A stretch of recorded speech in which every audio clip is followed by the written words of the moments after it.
అందరికీ నమస్తే. ఈ ప్రభుత్వం వచ్చిన తర్వాత దేశంలో ఏ ప్రభుత్వం చేయలేదు రుణమాఫీ మేము చేసినామని చెప్పుకున్నారు. కానీ దానిలో చాలా మంది రైతులు బాధితులుగా మిగిలిపోయినారు. అసలు ఆ క్రెడిట్ గవర్నమెంట్‌కి రాలేదు. ఎందుకంటే చేసేది ఏందో మొత్తం చేయాలి. చేపలు పట్టొద్దు కదా పోయి. చేసే పని కరెక్ట్‌గా చేయాలి. అది చేయలేకపోయినారు. 2,00,000 లోపు రుణమాఫీ అన్నారు, చేయలేదు. చాలామంది అగ్రికల్చర్ ఆఫీసులు, కలెక్టర్ ఆఫీసులు, బ్యాంకులు తిరిగి వదిలేసినారు. ఇంకా ఎట్లయితే అట్లయితదని. చూద్దాం మళ్ళీ టైం వస్తుంది కదా అప్పుడు మాట్లాడదామని ఆగినరు. కానీ ఒక రైతు మాత్రం కోర్టుకు పోయిండు.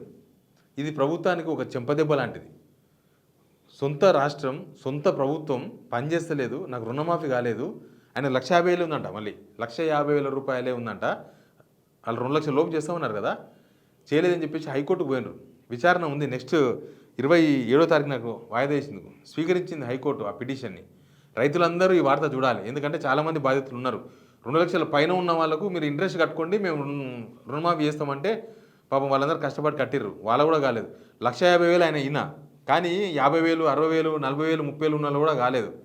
అసలు ఆ కండిషన్స్ ఏందో, ఆ కథ ఏందో ఏమైందో తెలియదు. బట్ ఈ వార్త మొత్తం చూడండి, రైతులకు చేరవేయండి వార్త, సబ్స్క్రైబ్ కూడా చేయండి. ఎవరంటే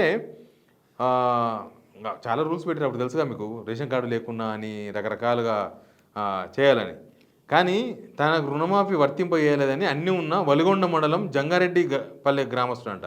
వలిగొండ అంటే ఈయన భువనగిరి పక్కన. బద్దం నరసింహారెడ్డి పిటిషన్ దాఖలు చేసిందట.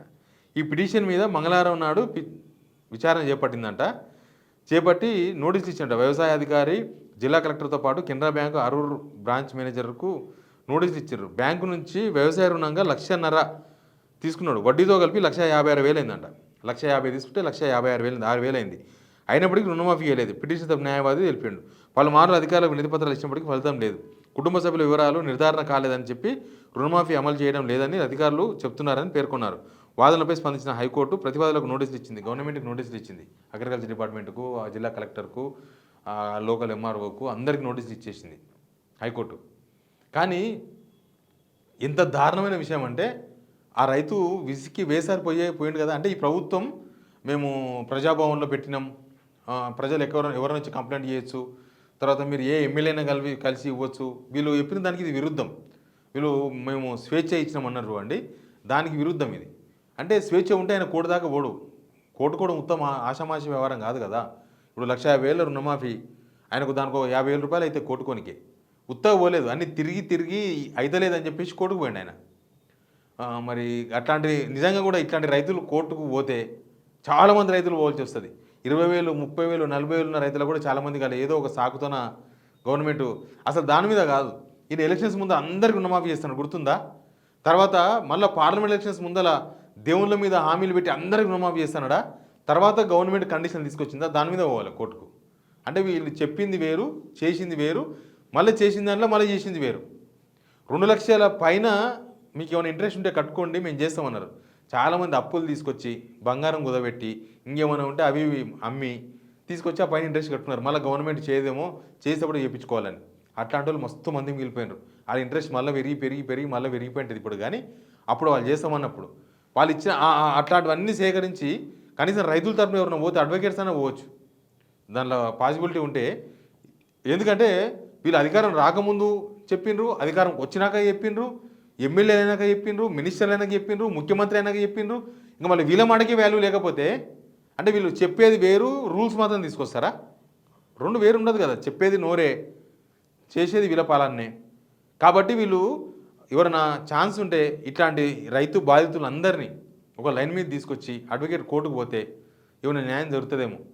లేకపోతే వాళ్ళకి ఏం రాదు కదా. ఇంకా గవర్నమెంట్ ఆల్రెడీ స్కీమ్ మూసేసింది, అసెంబ్లీలో చెప్పేసిండ్రు ఇంకా రుణమాఫీ లేదు, ఆగిపోయింది ఈ స్కీమ్ అని. మొత్తం అయిపోకుండా ఎట్లా అయిపోతుంది? మొత్తం అయిపోయినాక ఆగిపోవాలి. ఇట్లాంటి రైతులకు అందరికీ ఎందుకు కాలేదో క్లారిటీ ఇచ్చే మెకానిజం కూడా ఈ గవర్నమెంట్లో లేదు. డిపార్ట్మెంట్స్ మొత్తం కూడా ఫెయిల్ అయినాయి. గవర్నమెంట్ ఫెయిల్ అయింది, డిపార్ట్మెంట్స్ ఫెయిల్ కావడం అంటే గవర్నమెంట్ ఫెయిల్ అయినట్టే కదా. ఇక ఇంత ఫెయిల్ అయిన తర్వాత వీళ్ళ అడ్మినిస్ట్రేషన్ ఏంది, వీళ్ళ పరిపాలన ఏంది, వీళ్ళ రైతు ప్రభుత్వం ఏంది, రైతుకు రుణమాఫీ కాకపోవడం ఏంది? ఇట్లాంటి రైతులు మస్తు మంది ఉన్నారు. ఎంతమంది ఉన్నారో రుణమాఫీ కానీ రైతులు, రుణమాఫీ బాధితులు వాళ్ళంతా. ఏకంగా వాట్సాప్ గ్రూపులు పెట్టుకొని రోజు దానిలో పెడతా ఉంటారు రుణమాఫీ అని. నాకు ఇప్పటికీ ఫోన్లు వస్తాయి, సార్ మాకు 30,000 రుణమాఫీ అవుతుందా సార్, ఎప్పుడైతుంది సార్, ఏమన్నా ఉందా గవర్నమెంట్ ప్లాన్ అని. గవర్నమెంట్ దగ్గర ఏం ప్లాన్ లేదు, అయిపోయింది. వాళ్ళ ప్లాన్ అంతా ఉంచడమే. ఆల్రెడీ అయ్యేకాడికి అయ్యింది, అయిపోయేకాడికి అయిపోయింది, క్లోజ్. ఇంకా చెయ్యరు. ఇప్పుడు ఈయన కోర్టుకు పోయారు, ఈ నరసింహారెడ్డి అనే ఓ రైతు.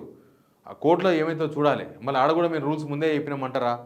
లేకపోతే మరి అట్లా అన్నప్పుడు ఇదే రావాలి.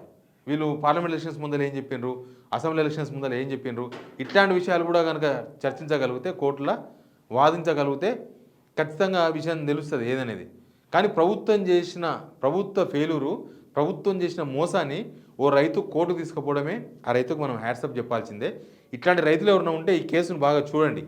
ఈ కేసు ఏమైందో చూడండి. 27వ తేదీన ఛాన్స్ ఉంటే మీరు కూడా కోర్టుకోవచ్చు.